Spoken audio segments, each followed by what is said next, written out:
What's up, Purist? Bob from Purist Motorsports. I'm sitting in 1990 Saleen. That was a Bleakley Impressor car. That is a unique car in that it had a lot of mods done to it before the first owner took delivery of it. It's very akin to Tasca Ford doing the modifications, and if you jump to the GM side, the I guess more widely known stuff would be Yenko and Nicky Chevrolet, among others. There's a lot. We actually have video. We talk about a lot of that in what dealerships did to mod them. Stay tuned for that later on in the video for a card that pops up. But the reason I was sitting in this car talking about interior is because I'm looking around and I see all of the typical failures that they fall apart. The door handle surround, little pocket, the console here is actually chipped and broken. It has what was probably a cigarette burn in it. It looks like something either melted it for whatever reason. Several things going. It's got a hole in the dash here from probably a tachometer or some kind of gauge back in the day. The A-pillar had gauges on it too. There's holes in it. Typical of a Fox of this age. There's a lot of things that well, they just fall apart, and then, you know, being Ford parts, they're all available, which is good. You could buy the little pocket cups, whatever you want to call it, for your door handle. You could buy the armrest pads, although I don't think the grain is correct in my opinion. I think it's not exactly the same. It's different, and I'm picky like that, so forgive me.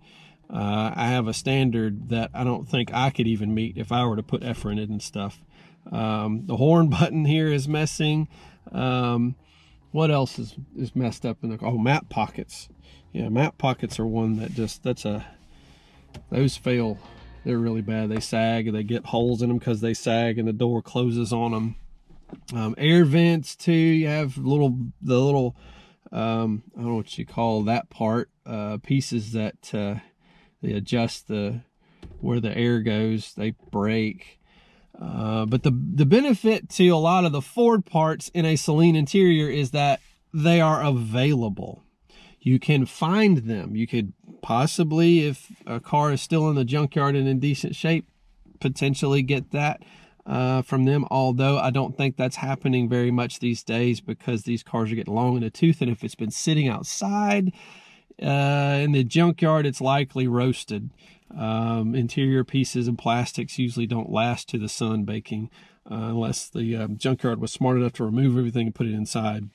And there's some places out there that do that. They have warehoused the interior pieces, which is good.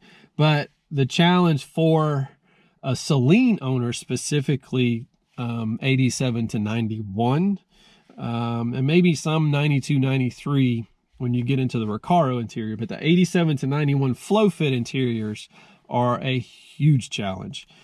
Specifically 87 to 91 because there is no interior matching to original material at all. There isn't at all. And that material that was original to those cars turns brittle, it splits. So if you have a mint interior 87 to 89 car, take good care of it. And don't let anything happen to it because there's nothing out there that matches it. When you end up with those cars and you have to replace one panel, you would have to source, kind of like what we're talking about with this car, source another seat that has that panel in it that's still in good shape and move it over to it. That's our attempt with this interior. And we thought we were going to be able to do it with ease. And little did we know that we go down that rabbit hole, black hole, whatever you want to call it, of trying to make it work with another interior from another Saleen, and it doesn't exactly match up. So here are the challenges with what we're doing, what we're dealing with this car. If you look at the driver's seat and the passenger seat, and I'm going to show you a little video right now of what I've taken of the interior. The passenger seat is from the new interior, I guess new to us, interior. It was used, but it's new to us, new interior that we bought. The driver's seat in this car is the original seat. If you look at them in good detail, you'll notice that the piping that runs across the center of the seat The passenger seat is almost perfectly straight across, but the driver's seat, they angle up. So the seat pattern is completely different between what we bought and the seats that were in the car. And that stinks, because we were hoping to be able to just pull a good panel out of, the passenger seat that we took out of this car, and you can't do that because it's a different pattern. So what we ended up having to do is we had to pillage off the back side of one of the seats to cut the panel and put it in the driver's seat that we're going to put back in this car. We're about halfway through with that because we ran into some other challenges that we were not expecting. When we took the seat apart, the bolt, it's got a welded nut on the backside, just a square nut that the seat upper screws into. Well, that broke loose. The welded nut broke loose in one, and the other side, it was so tight into it that the upholsterer, Matt from Morgan's Auto Trim, had to cut the head of the bolt off and to be able to separate the upper, the brackets that were on the upper back part of the seat. And so with that damage, we've got to actually get in and repair the seat back bucket. And well, it wasn't expected. And that's, I guess that's the way it always goes when you're doing, I guess I'm going in an unorthodox way of doing this. Most people would probably just pay to have this completely recovered. However, I want the material. I don't want to have to redo the back seats. The back seats are in great shape. The passenger seats in both sets were in really good shape. This one was in better shape, but they were in good enough shape. The driver's seats in both are a little roasty across the bolster, typical of any car, even including stock Mustangs. But that was all unexpected, so we're dealing with that. I was hoping by this time to actually have a nice complete interior in the car, and I don't yet. That was very unexpected. And along with the patterns being different on the bolsters with the angle of that piping, the center section of the seats are also different. If you look at the middle of the passenger seat, that is the new seat in this car, there are 3 panels in the center section. If you look on the driver's seat, there are 4. If you look at the panels and count from top to bottom. So anyways, we're making progress, but it's at snail's pace because of those challenges. And we'll get through it. We'll push through it and get it done. That's part of dealing with this. And that kind of is my point to all of this. If you have or are looking at, because the values of these Fox Saleens have doubled in the last 24 months.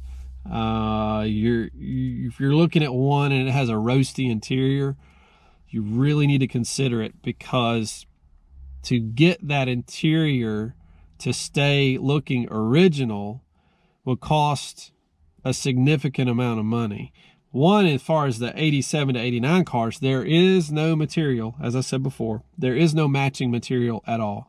There is something that's close, but if you take a car that has been recovered to a show, it will stick out against cars that are original.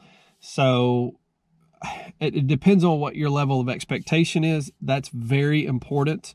If you're okay with swapping to a Recaro interior, that's cool. I know my buddy BJ over there, and that's what he did, because the car it's a car that's perfect for that.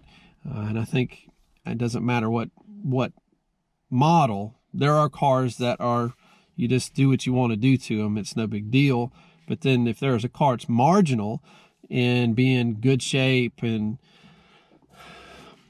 it could be worth a decent penny down the road, it's worth putting money back into the interior. And to that, with 87, 89 cars, the only way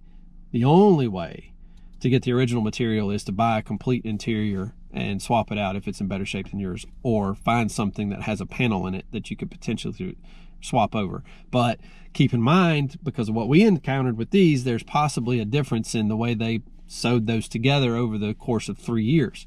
I do know the 87, 88 cars with the back panel on the seats are different than an 89 cars. And I don't know where that changeover is, but the back panel on the 89 front seats has an insert in it, and that's different. The 87 interior that we have, or 88 interior that we have, excuse me, the 88 interior that we have is actually one full panel on the back side of the seat. So depending on what you have, you almost have to get into the minute details before you buy something, or buy something that is 100% complete and ready to bolt in, and you don't have to worry about what we're dealing with.